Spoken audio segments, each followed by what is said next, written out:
Hi, నేను మీ పవన్. ఒక సింహం, నటసింహం నవరసాలు అభినయించటం అనేది చూసే ఉంటారు, డెఫినెట్గా చూసుంటారు. గత 7-8 సినిమాల నుండి మనం అబ్జర్వ్ చేస్తే ఒక్కొక్క సినిమా ఒక్కొక్క రసంతో బాలకృష్ణ గారు మీరు పట్టేసి ఉంటారు. ఈ పాటికే నటసింహం, నవరస సింహం అంటాను నేనైతే. సో ఎందుకంటే అంత బాగా నచ్చింది.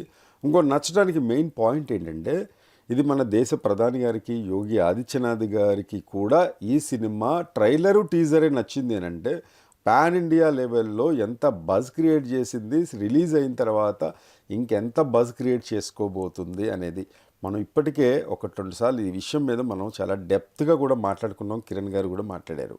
ఇక ఇంకొక ముఖ్యమైన విషయం ఏంటంటే, ఈరోజు మనం పక్కా సెన్సార్ రిపోర్ట్ గురించి కూడా మాట్లాడతాం. హాయ్ కిరణ్ గారు. Thank you sir. నమస్తే సార్. సార్, సినిమా టోటల్ పాన్ ఇండియా సినిమాగా మారింది సార్. బాలకృష్ణ గారి సినిమాలు ఎప్పుడు ఆంధ్రప్రదేశ్ నుంచి తెలుగు రాష్ట్రాల్లో పరిమితమైనవి, కొంచెం కర్ణాటకలో కూడా రిలీజ్ అయ్యి తెలుగు వాళ్ళు ఉండడం వల్ల ఇదయ్యేది. కానీ మొదటిసారిగా ఒక సినిమాను పాన్ ఇండియా సినిమాగా మారుస్తే అంత అప్లాజ్ వచ్చింది సార్. హిందీ టీజర్కి కూడా 37 లక్షలు వ్యూస్ వచ్చి తెలుగు 2.2 crores, నియర్లీ 22-23 మిలియన్ దాకా వెళ్ళిపోయింది. మిగిలిండే కర్ణాటకలో ఫంక్షన్ చేశారు. కర్ణాటకలో ప్రేక్షకులు సార్ ఆ రోజు శివన్న అంటే శివరాజ్ కుమార్ గారు, బాలకృష్ణ గారు, వర్షం వస్తుంది సార్ ఆ రోజు.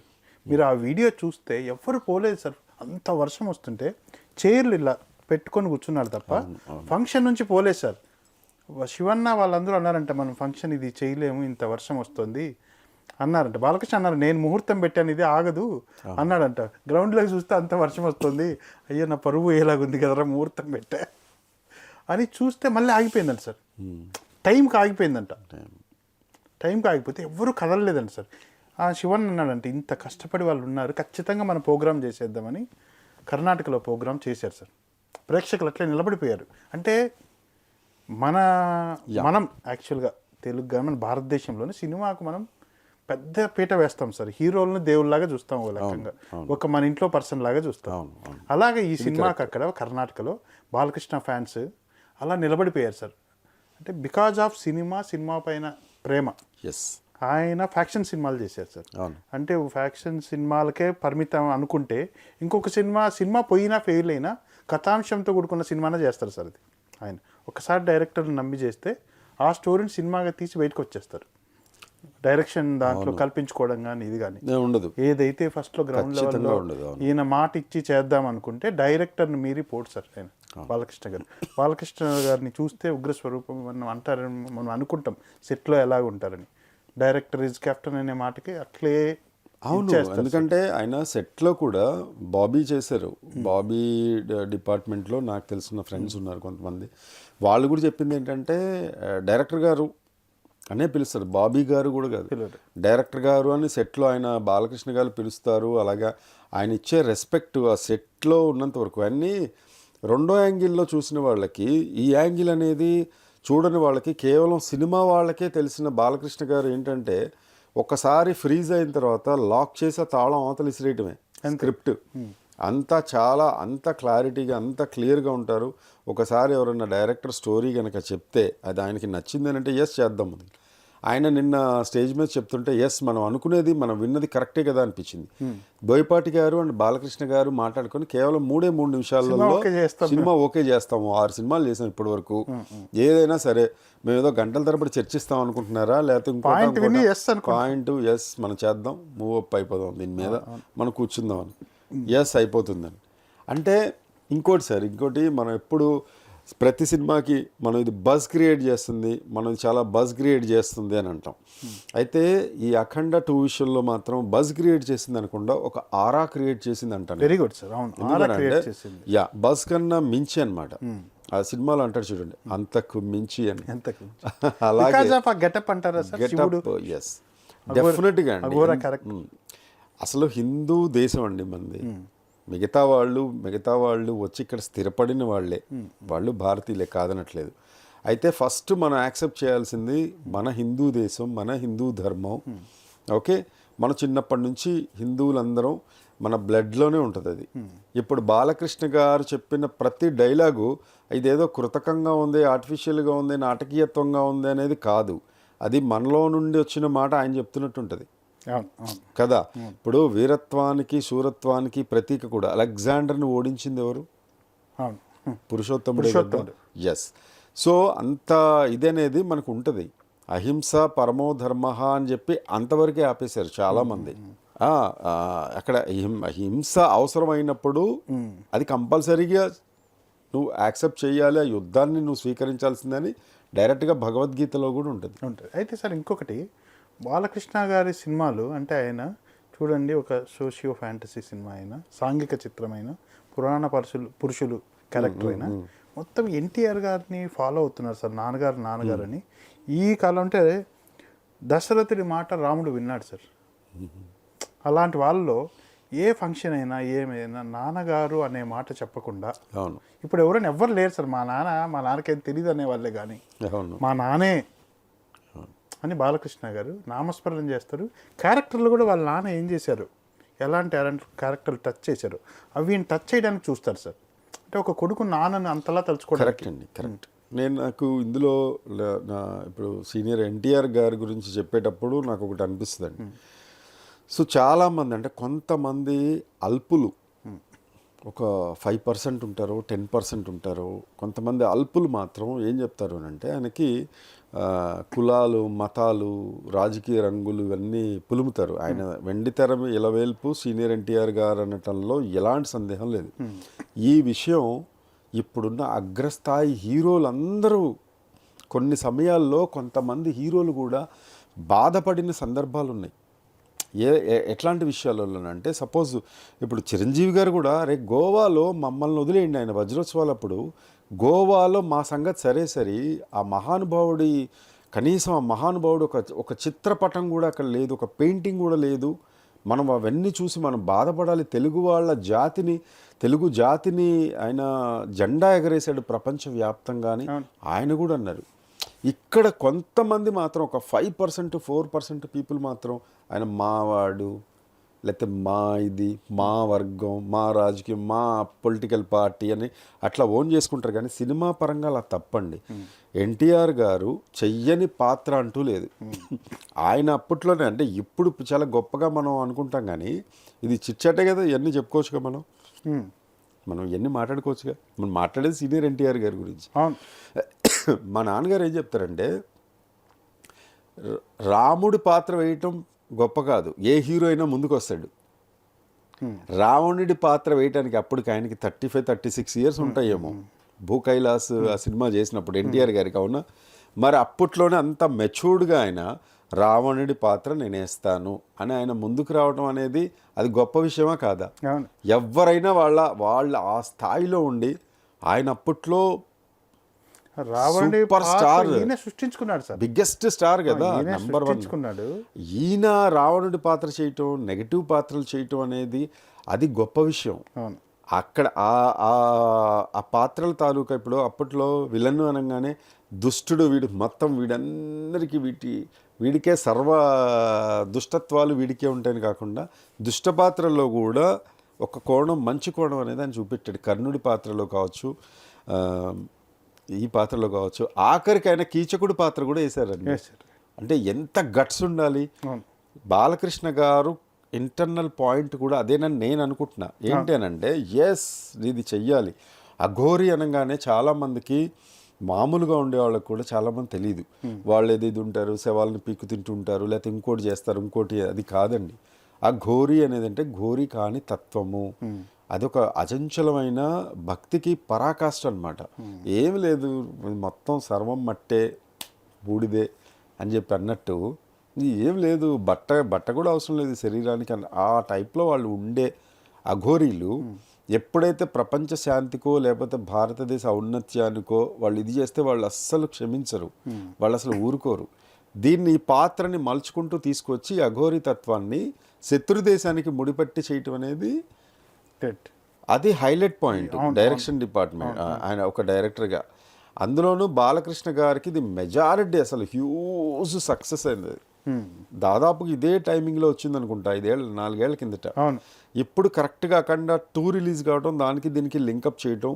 అందులోనూ ఇప్పుడు మన హిందువులు కొంతమంది మేల్కుంటున్నారు అని నేను అనుకుంటున్నాను. ఎందుకంటే మన హిందూ ధర్మం, మన ధర్మం, మన గడ్డ, మన మట్టి, మనం కాపాడుకోవాల్సిన ఇదైతే ఉంది కదా. అవును, ఇప్పుడు మరి మేల్కొంటున్నారు ప్రతి సార్. వాళ్ళకి అర్థమైంది ఏం జరుగుతుంది ప్రపంచంలో అని. కదా, ఏ దేశం వాళ్ళ ఉనికిని వాళ్ళు యొక్క చాటుకుంటున్నప్పుడు మతాన్ని కాపాడుకుంటుంది, అది మతం ద్వారా సాంప్రదాయాన్ని కాపాడుకుంటుంది. సాంప్రదాయం. కానీ మన వాళ్ళు వేరే కంట్రీస్కి వెళ్ళి వాళ్ళు mix up ఇది చేసుకొని అవుతున్నారు. మన దేశ గొప్పదనాన్ని వాళ్ళందరూ పాటిస్తున్నారు, మన వాళ్ళు మర్చిపోతున్నారు. ప్రతి మతాన్ని గౌరవించండి, తప్పులేదు. మన మతాన్ని కించపరిచా మేము అంతే, మేము మా వాళ్ళు పంచలు కట్టుకుంటారు, బొట్లు పెట్టుకుంటారు, లేకపోతే ఇంకోటి, వాళ్ళకి వీరత్వం లేదు, సూరత్వం లేదు అని అనుకోవటం అది రాంగ్ కదా. అదేవిధంగా ఇప్పుడు సెన్సార్ మెంబర్స్ కానీ లేకపోతే యోగి ఆదిత్యనాథ్ కానీ, వాళ్ళ లాస్ట్ రన్నింగ్గా యోగి ఆదిత్యనాథ్ గారు అయితే ఆయన ఏంటి ట్రైలర్ అయినా ఇంకేమైనా ఉంటుంది, ఏమైనా చూపించండి, లేకపోతే ఇంకోటి చూపించండి. మనం ఏదన్నా మాట్లాడితే మతోన్మాదుల్లాగా అవుతామా? మనది మత ఉన్మాదం కాదు సార్, మన ధర్మం అది, హిందుత్వం అనేది. అది చెప్పడానికి డైరెక్టర్ ట్రై చేశారు. ఈ పాయింట్ అర్థం చేసుకున్న బాలకృష్ణ గారు 3 నిమిషాల్లో yes we are going to do this. మీకు అది కేవలం ఆ అఘోరితత్వం అనేది అఖండ 2లో ఒక విలన్కి ఒకదానికి మాత్రమే పరిమితం అయితే, ఇది ప్రపంచ స్థాయికి వెళ్ళే విధంగా ఆ స్థాయి సమస్యని టచ్ చేశారు ఈ సినిమాని. సార్ మీరు ఒక సినిమా డైరెక్షన్ చేశారు, ఇంకో సినిమా చేయబోతున్నారు, అనేక కమర్షియల్ యాడ్స్ చేశారు సార్, మీరు చాలా డాక్యుమెంట్స్ చేశారు, పెద్ద పెద్ద ప్రఖ్యాత సంస్థల్లో పెద్ద పెద్ద ప్రోగ్రామ్స్ చేశారు. అంటే మీకు క్యారెక్టరైజేషన్, కథను ఎంచుకునే హీరో క్యాపబిలిటీ మీకు అర్థమవుతుంది, ఈ నటుడి పరిధి అంతా మీకు అర్థమవుతుంది. మీ పారామీటర్స్లో బాలకృష్ణ గారు ఎంచుకున్న క్యారెక్టరైజేషన్, ఆయన పరిధి, అంటే ఆయన స్టామినాని ఎలా కొలుస్తారు సార్ మీరు ఒక పాత్ర తీసుకుంటే? నేను ఒకటి చెప్పనండి, అఖండ అనే పేరులోనే ఉంది కదా, అఖండం, అద్వితీయం, అమోఘం. ఆయన పారామీటర్స్ ఏది ఉండదండి బాలకృష్ణ గారి విషయంలో. ఆయన ఒక స్కేలో లేకపోతే ఆయన ఒక పరిధిలో మనం పెట్టగలుగుతాము అనేది కాదు. ఆదిత్య 369 ఎంత స్వీట్గా సూపర్గా చేశారో, అఖండాలో కూడా అదే రుద్ర తాండవం ఎలా ఆడారు, ఎంత వేరియేషన్ ఎలా చూపించారు అనేది ఒక ట్రూ నటుడు. He is a true artist. అందులో ఆయన లీనమైపోయాడు. అందుకనే చూసారో లేదో గత 6-7 సినిమాలు అసలు ఒకదాన్ని ఒకటి. అందుకే నేను ఇందాక నవరస సింహం, నటసింహం, ఏ సింహం అయినా నవరసాలు చూపిస్తుందో కేవలం ఉగ్ర రూపమే చూపిస్తుంది. కానీ ఈయన నటసింహం, నటసింహం అని పెట్టేసేయచ్చు. అందుకని ఆయన పరిధిని మనం కొలవటమో లేకపోతే ఇది మీ స్కేల్లోని ఆయన ఎంత ఏ స్థాయికైనా వెళ్తాడు, ఎలాంటి టాప్ నాచ్ కైనా వెళ్తాడు. Will go to all the top notch already.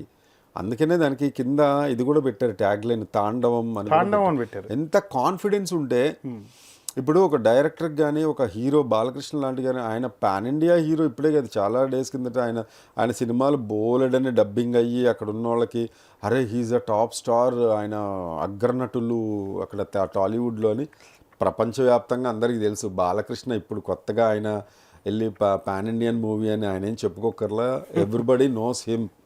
ఆయన ఒక చీఫ్ మినిస్టర్ గారి అబ్బాయి నుండి మొదలు పెడితే ఆయన ఒక ఆర్టిస్టు, బసవతారకం చైర్మన్, అంతకు మించి హిందూపూర్ హ్యాట్రిక్ కొట్టిన ఒక ఎమ్మెల్యే. ఆయనకి ప్రజాభిమానము ఆయన సొంతమే, ఆయన అగ్రస్థాయిలో నటించటం ఆయన సొంతమే. ఆయనకి ఒక పర్టికులర్ వింగులో ఒక పర్టికులర్ క్యారెక్టరైజేషన్లో ఆయనే సాటి అని చెప్పటంలో ఎలాంటి సందేహం అయితే ఏం లేదండి. ఎందుకనంటే మనం నరసింహనాయుడులో కూడా ఆయన ఉగ్రంగా ఆయన ఎట్లా వస్తుంటారు, నిజమే అక్కడ నిజంగానే ఆ ఫీల్ వచ్చేస్తుంది నరసింహనాయుడులో. లేదా మర్చిపోతాము. అదే ఇక్కడ కూడా జరిగింది. అది ఆయన బాలకృష్ణగా మనం చూడకూడదు, అందులో లీనమైపోయిన ఆర్టిస్ట్గా మనం చూడాలి. Isn't it? అది మనం తెలుగు వాళ్ళుగా మనం ఇచ్చుకోవాల్సిన ప్రివిలేజ్ సార్ ఇది. దీన్ని కూడా ఏదో రాజకీయం చేయటం లేకపోతే కుల మతాలకు అంటగట్టడం సినిమాలలో ఆయన అటెంప్ట్ అనేది it's a very good attempt. ఇప్పుడు జనాలకు కూడా ఎవరి ధర్మం వాళ్ళు కాపాడుకోండి, మా ధర్మం మేము కాపాడుకుంటాం, అంతే కదా. ఇప్పుడు ఎవడన్నా వచ్చి మనల్ని వేరే దేశం వాళ్ళు హింసిస్తున్నా కూడా మనం అహింసో పరమో ధర్మ అని చెప్పి మనం ఉండలేం కదా. అదే ఆయన చెప్పింది కూడా. ఇప్పుడు బాలకృష్ణ గారు అయితేనేమి, పవన్ కళ్యాణ్ గారు అయితేనేమి, మన హిందీ ధర్మం గురించి ఏదో వేదిక వాళ్ళు ఎంచుకున్న వేదికల్లో ప్రజలకు చెప్పడానికి ఇద్దరు ట్రై చేస్తున్నారు. పవన్ కళ్యాణ్ గారు కూడా ఆ మాలలు వేసుకోవడం, హిందూ ధర్మం గురించి ఎక్కడికి వెళ్ళినా చెప్పడం కూడా మనం చూస్తున్నాం సార్. ఇప్పుడు మీరు చూసిన ఈ సాంగ్స్ కానీ, టీజర్ కానీ, వీళ్ళు వెళ్ళిన పర్యటనలు యోగి ఆదిత్యనాథ్ గారు కానీ కర్ణాటక కానీ, ముంబైకి వెళ్ళారు, వైజాగ్కి వెళ్ళారు, సినిమా టీజర్లు ఇప్పుడు వరకు వచ్చిన స్పందన చూసి సినిమా ఎలా ఉంటుందని మీ వ్యక్తిగత అంచనా ఎలా ఉంది సార్? డెఫినెట్గా అండి. అంటే సెన్సార్ రిపోర్ట్ కూడా వాళ్ళు మాట్లాడింది కూడా స్టన్నింగ్ ఉందండి. మాకు 2 గంటల 45 నిమిషాల సినిమా నిడివి పూర్తి స్థాయిలో అద్భుతంగా ఉంది. మీకు ఎక్కడ అసలు సీట్ ఎడ్జ్ మీదే ఉంటుంది తప్ప ఎక్కడ మీకు బోర్ కొట్టని స్క్రీన్ ప్లే కానీ, లేకపోతే మనకి సంబంధించింది కానీ, గూస్ బంప్స్ వచ్చే సీన్స్ కానీ, ఆయన నట విశ్వరూపం కానీ, ఇవన్నీ మనకి చాలా క్యాల్కులేటెడ్గా చాలా చక్కటి రిపోర్ట్స్ వస్తున్నాయి. ఇంతకు మించిన ఆరా ఎలా ఉంటుంది? మనం కూడా బజ్ అని కాకుండా అఖండ 2 కాబట్టి ఒక మన ధర్మానికి సంబంధించిన సినిమా, ఒక పార్ట్ మన ధర్మానికి సంబంధించింది కాబట్టి మనం దీన్ని ఆరా అనుకుందాం కాసేపు. ఆ ఆరా అనేది మొత్తం ఓవరాల్ వరల్డ్ వైడ్గా వెళ్ళిపోయింది ఇప్పటికే. అసలు నో డౌట్ అండి, దీని పరిధి పెరిగిపోయింది సినిమాది. నాకు తెలిసి ఫస్ట్ టైం బాలకృష్ణ గారి career all time collections record పరంగా చెప్తున్నాను నేను. నాకు తెలిసి ఫస్ట్ డేనే అంచనాలకి మించిన కలెక్షన్స్ వస్తాయి అన్డౌటెడ్లీ. తప్పకుండా పవన్ గారు, మీరు మీ విశ్లేషణలు కానీ సినిమాకు మీకు ఉన్న పరిధిలోనే మీరు చెప్తున్నారు. ఇంతకుముందు బాలకృష్ణ గారి సినిమా గురించి, పవన్ కళ్యాణ్ గారి సినిమాలు, వేరే హీరో రామ్ గాని ఏ సినిమా రిలీజ్ అయినా చూసే కంపల్సరీ ఏ ఇంపాక్ట్ మీ పైన పడదు. ఉన్నది ఉన్నట్లే చెప్తున్నారు. చక్కగా ఈ సినిమా గురించి కూడా విశ్లేషణ చేశారు. సినిమా రిలీజ్ అయిన తర్వాత కూడా మనం ఇలాగ చిట్ చాట్ తప్పకుండా, ఇప్పుడు మనం చెప్పిన దాంట్లో ఏమైనా తప్పులు ఉన్నాయా, ఇంకా ఏమైనా కరెక్ట్ చేసుకోవాలా, సినిమా చూసిన తర్వాత కూడా మాట్లాడుకుందాం సార్. డెఫినెట్గా అండి, సినిమా అనేది డెఫినెట్గా it's going to rock undoubtedly. ఎందుకనంటే ఇంత ఇమేజ్ కానీ, లేకపోతే వాళ్ళంత కాన్ఫిడెంట్గా ఒక డైరెక్షన్ డిపార్ట్మెంట్లో ఉన్న వాళ్ళుగా మేము కూడా చెప్తున్నాము. అంత కాన్ఫిడెన్స్ అనేది బిల్డ్ అయింది. లేకపోతే వాళ్ళు అలా చెప్తున్నారంటే సినిమా మొత్తం అటు ఆర్ఆర్ అండ్ మ్యూజిక్ ఇచ్చిన తమన్ గారు కూడా సినిమా చూసి చాలా కాన్ఫిడెంట్గా ఉన్నారు. కాబట్టి ఈ సినిమా అందరికీ నచ్చుతుందని ఆశిస్తున్నాం. అలాగే మనం 5వ తారీఖు వెళ్తున్నాం. ఈ మధ్యలో ఒక రివ్యూ చేయగలిగినా చేయలేకపోయినా, ఫస్ట్ ఆఫ్ ఆల్ మన సైడ్ మనం all the best to Akhanda 2 team, entire team, not only director, not only hero. ఎందుకనంటే అందులో ఉన్న ప్రతి ఒక్కళ్ళు, నాకు తెలిసిన ఆపరేటివ్ కెమెరామెన్లు కూడా ఇందులో పార్టిసిపేట్ చేశారు, వర్క్ చేశారు. నేను వాళ్ళని నా ఉత్సాహం తట్టుకోలేక నేను నిన్ననే అందులో పనిచేసిన ఒక ఆపరేటివ్ కెమెరామెన్ని అడగడం జరిగింది. So he said, sir undoubtedly యునానిమస్గా ఈ సినిమా ఒక అద్భుతాన్ని సృష్టిస్తుంది, అఖండ విజయాన్ని సాధిస్తుంది. Akhanda 2 all the best to entire team.